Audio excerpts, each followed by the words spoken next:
जय हिंद दोस्तों। आपका अपना study channel beginning of friendship में आप सभी का स्वागत है।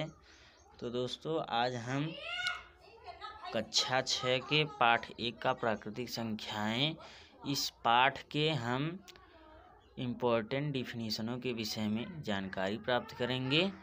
तो चलिए दोस्तों, हम ज़्यादा समय न लेते हुए वीडियो को स्टार्ट करते हैं। तो इसमें निम्नलिखित परिभाषाओं के विषय में जानकारी प्राप्त करेंगे।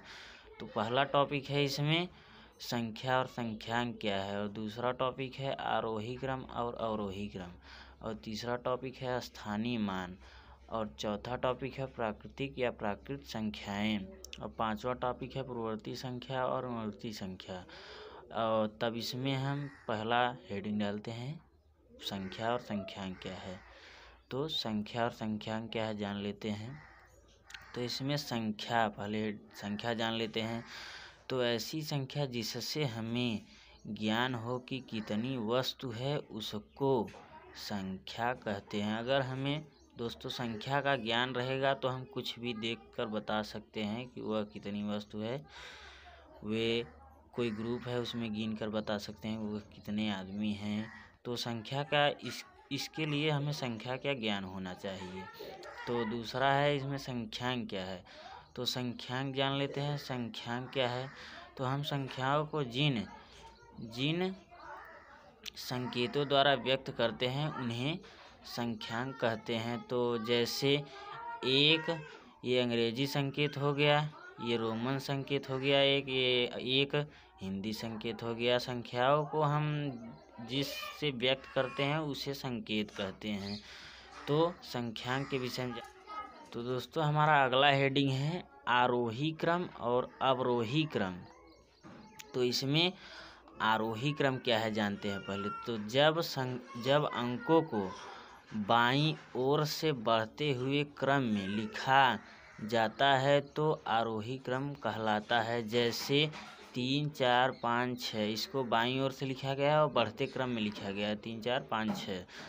तो आरोही क्रम ये हो गया। अब अवरोही क्रम देखते हैं। तो अवरोही क्रम जब अंकों को दाईं ओर से घटते हुए क्रम में लिखा जाता है तो वह संख्या अवरोही क्रम कहलाती है। जैसे 6, 5, 4, 3 तो इसमें दाईं ओर से लिखा गया है और घटते क्रम में लिखा गया है। तो 6 से घटा 5, 5 से घटा 4, 4 से घटा 3, तो यह दाईं ओर से लिखा है घटते क्रम में अवरोही क्रम हो गया। तो इसमें अब तीसरा हेडिंग है स्थानीय मान।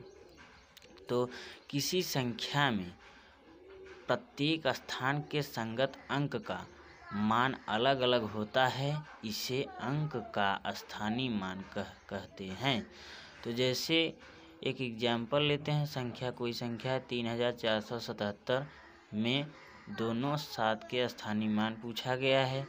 तो इसमें पहले संख्याओं को अलग अलग कर लेते हैं। 3000 + 400 + 70 + 7, इसमें लास्ट के दोनों 7 के स्थानीय मान पूछा गया है। तो पहले वाले 7 का स्थानीय मान आया है 7 और दूसरे वाले 7 का स्थानीय मान आया है 70। तो ये हो गया स्थानीय। तो दोस्तों हमारा अगला हेडिंग है प्राकृतिक या प्राकृत संख्याएं क्या है। तो गिनती करने वाली संख्याएं 1, 2, 3, 4, 5, 6, 7 इत्यादि ही प्राकृतिक या प्राकृत संख्याएं कहलाती हैं।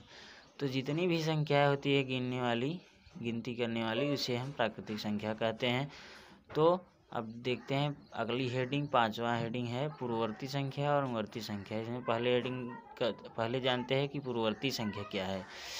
तो पूर्ववर्ती संख्या किसी प्राकृतिक संख्या के ठीक पहले वाली प्राकृतिक संख्या उसकी पूर्ववर्ती संख्या होती है। जैसे में 54 की पूर्ववर्ती संख्या हो गई 53, मतलब 54 से पहले आए हैं 53, तो इसीलिए 54 की पूर्ववर्ती संख्या हो गई 53। अब देखते हैं अनुवर्ती संख्या क्या है। तो अनुवर्ती संख्या किसी प्राकृतिक संख्या के ठीक बाद वाली प्राकृतिक संख्या उसकी अनुवर्ती संख्या या उत्तरवर्ती संख्या भी इसका नाम है होती है। तो जैसे इसमें 54 की अनुवर्ती संख्या है तो इसमें ठीक बाद वाली, तो 54 के बाद 55, इसमें 54 की हो गई अनुवर्ती संख्या 55। तो आज हम क्लास 6 के सभी डिफिनीशनों के इम्पोर्टेंट डिफिनीशनों के विषय में जानकारी प्राप्त कर चुके हैं। तो मिलते हैं दोस्तों नेक्स्ट वीडियो में। जय हिंद, धन्यवाद दोस्तों।